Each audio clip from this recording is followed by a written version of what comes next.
أخيا ورتل القرآن اصبح بصوتك اسمع الأكوان اقرأ كلام الله داوي نفوسنا لنحس في أعماقنا الإيمان كالحجارة قسوة فإن القرآن حين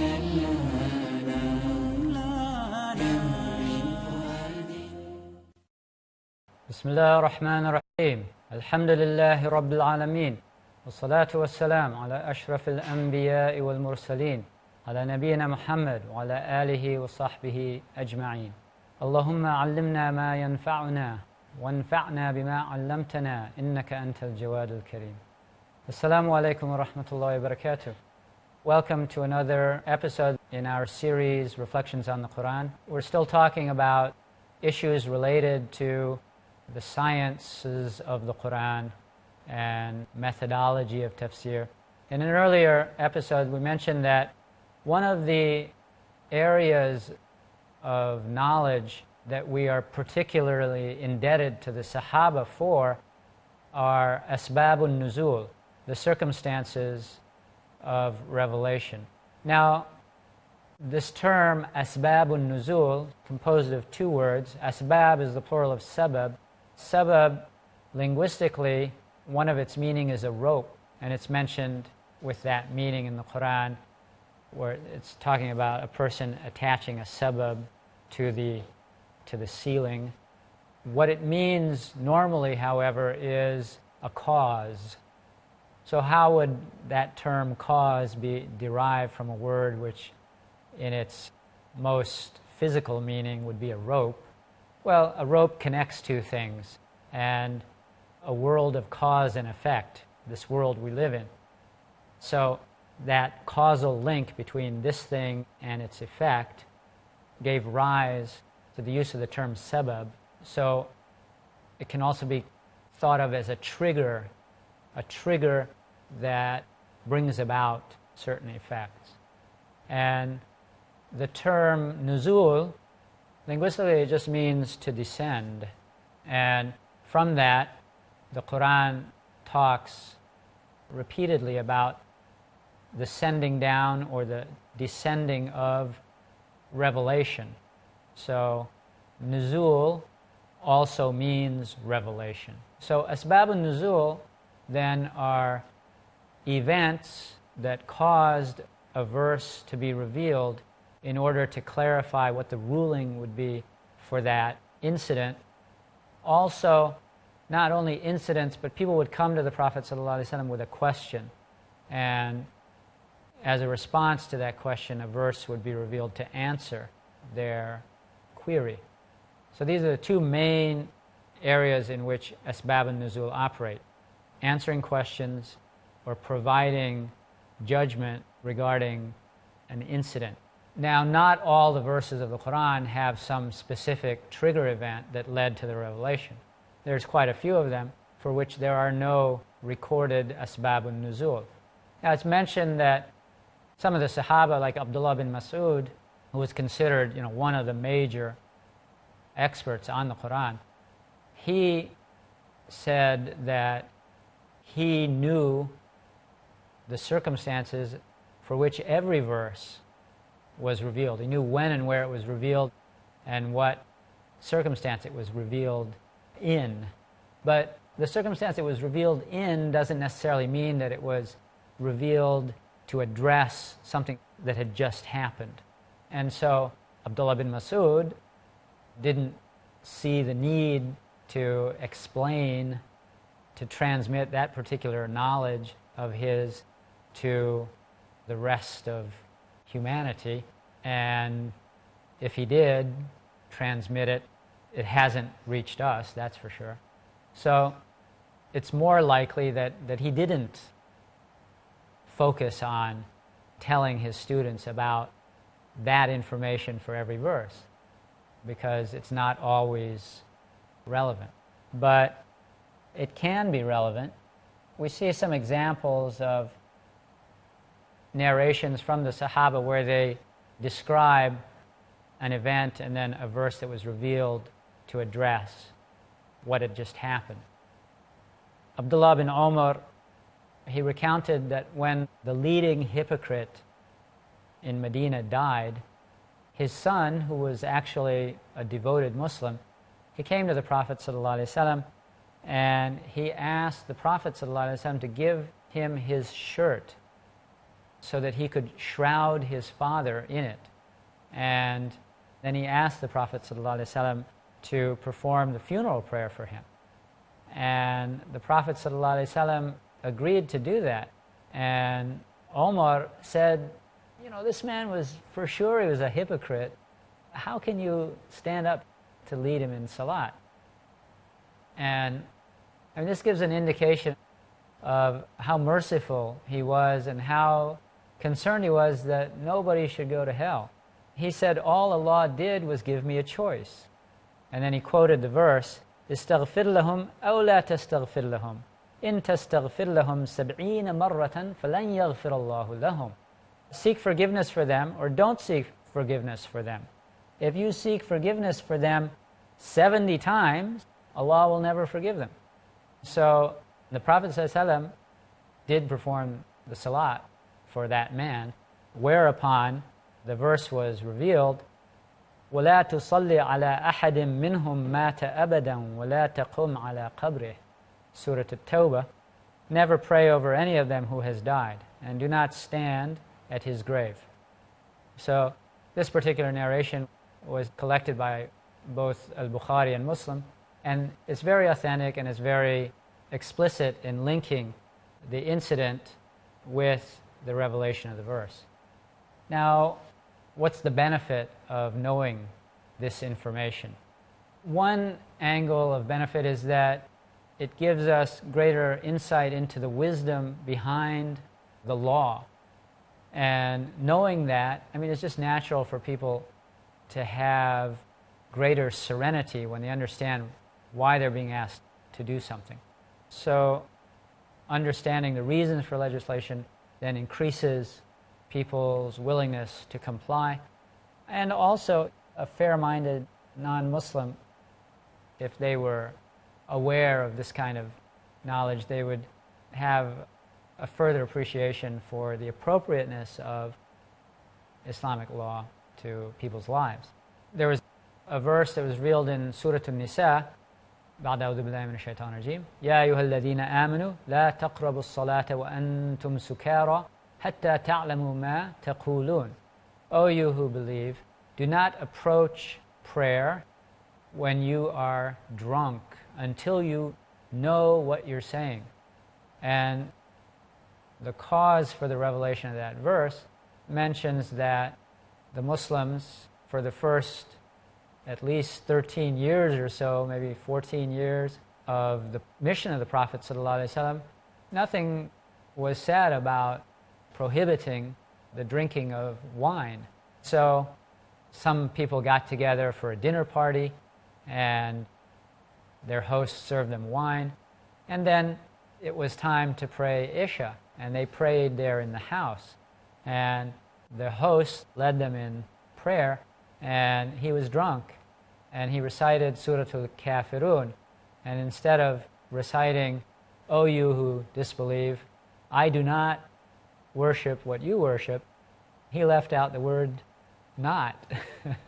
So he recited, قُلْ يَا أَيُّهَا الْكَافِرُونَ أَعْبُدُ مَا تَعْبُدُونَ.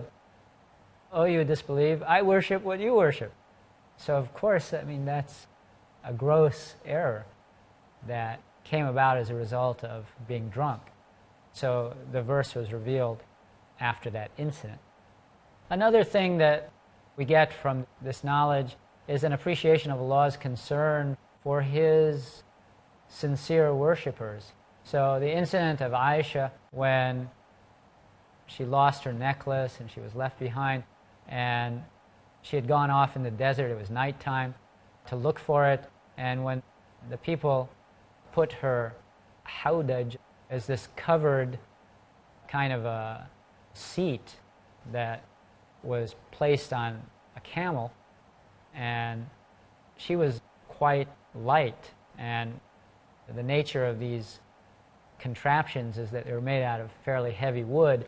So the people who lifted her covered seat onto the camel, they didn't realize that she wasn't on it. So the army headed off, and she wasn't with them. I will take a break and come back. Assalamu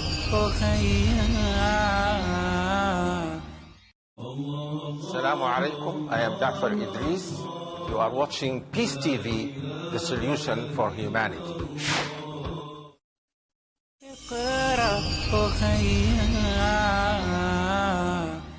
Assalamu alaikum wa rahmatullah. Welcome back. So in this incident of Aisha, where she got left behind and the army broke camp and went ahead, and then there was a Sahabi who had also, for some reason, he had been behind, and he came to the camp and he saw Aisha there, and he put her on his camel, and he walked and he led her until they caught up with the army.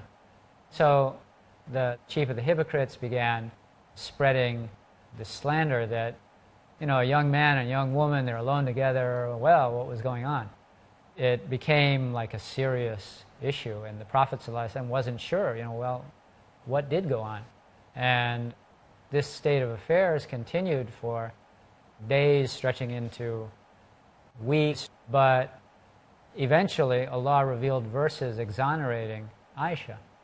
So one of the things that we can get from that incident and Allah's revelation of Qur'an to protect her reputation was a sense of Allah's concern for the well-being of those who are His sincere worshippers.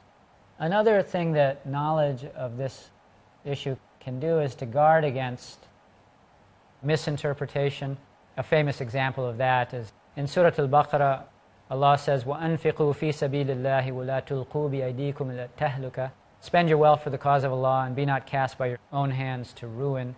There's a famous incident where at one of the battles, after the death of the Prophet ﷺ, a man just charged into the enemy ranks until he was completely surrounded by the enemy, and he was fighting like a whirlwind.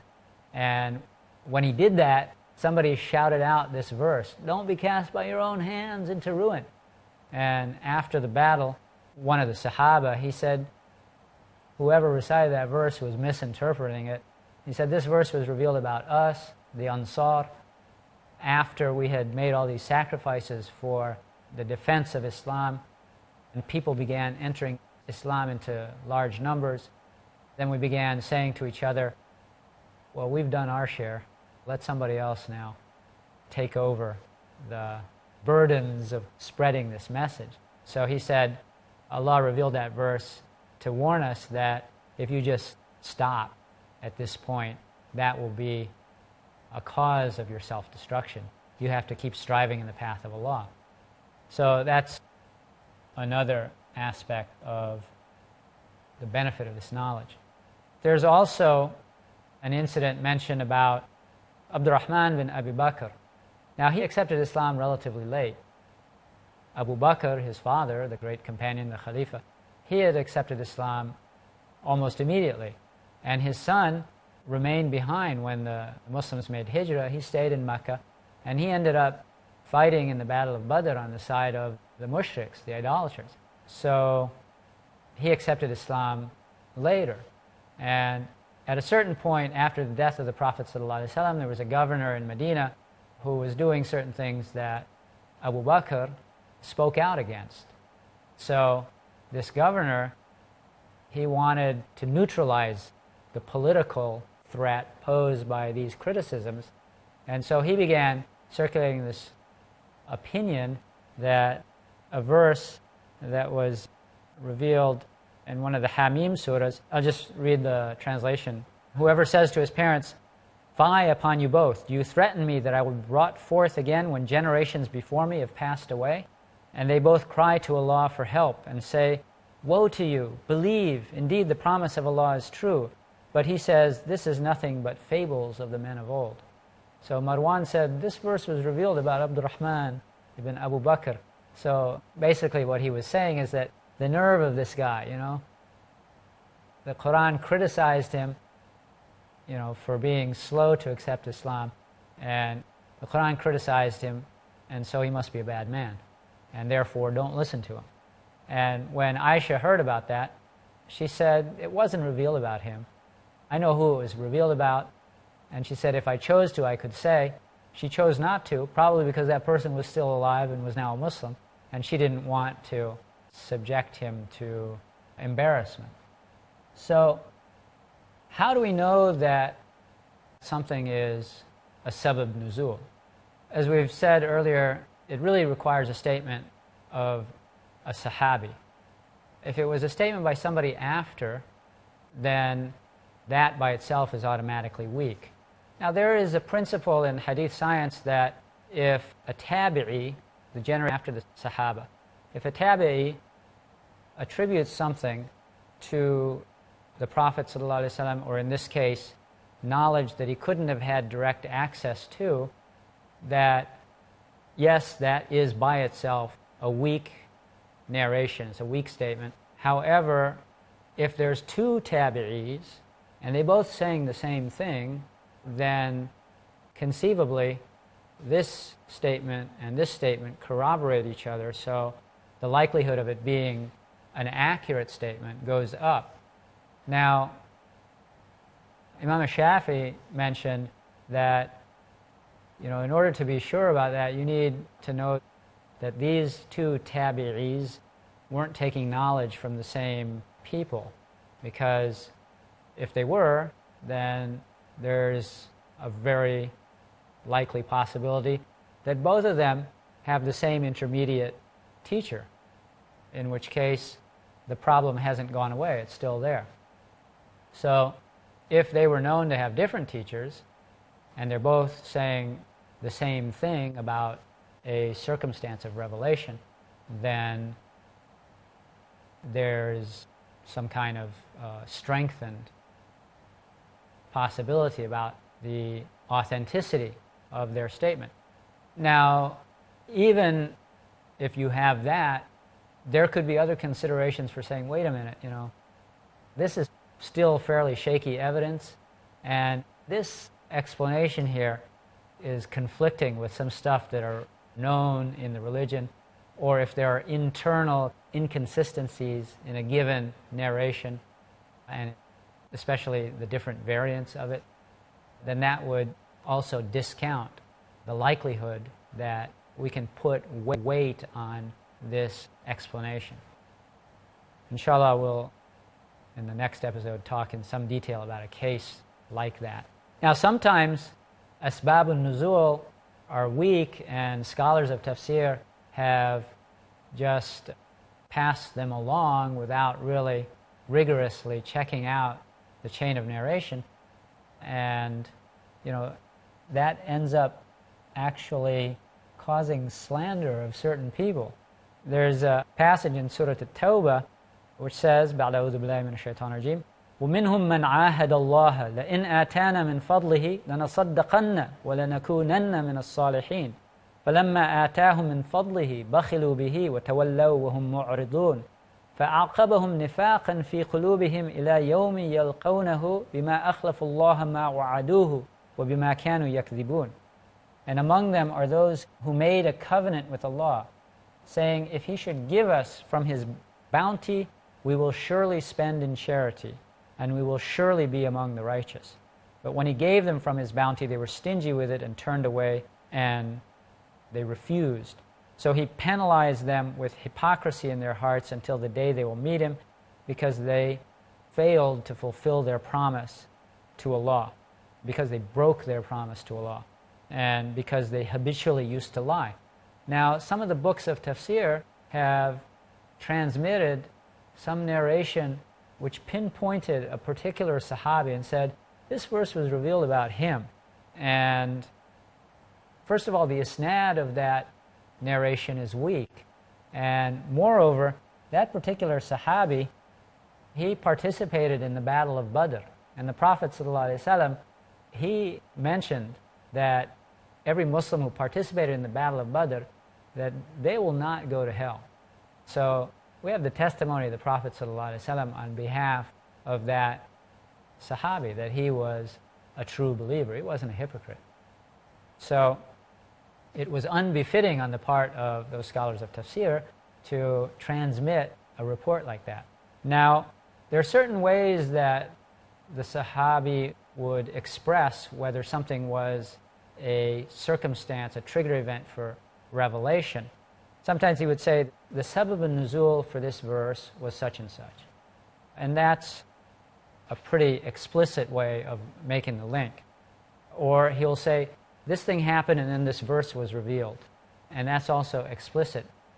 Sometimes, though, they would say, this verse was revealed about such and such, or it covers such and such. And they give a particular, like, Sahabi or an incident that verse would apply to. In that case, it's not at all explicit. It's implicit. What that statement could also mean is that this verse would cover that situation. Not necessarily that situation was the cause for the revelation of the verse. So sometimes you have multiple narrations about what was the cause for the revelation of a verse. And first of all, you look at the isnad. What's the most authentic isnad? And then you also look at, well, what is there a phrasing here where it's explicitly linking the incident with the revelation of the verse, or is it something where it could be interpreted in some other way? So these are some key issues related to sorting out what is the most authentic narration about Azbaab-Un-Nuzool. Come to the end of this episode.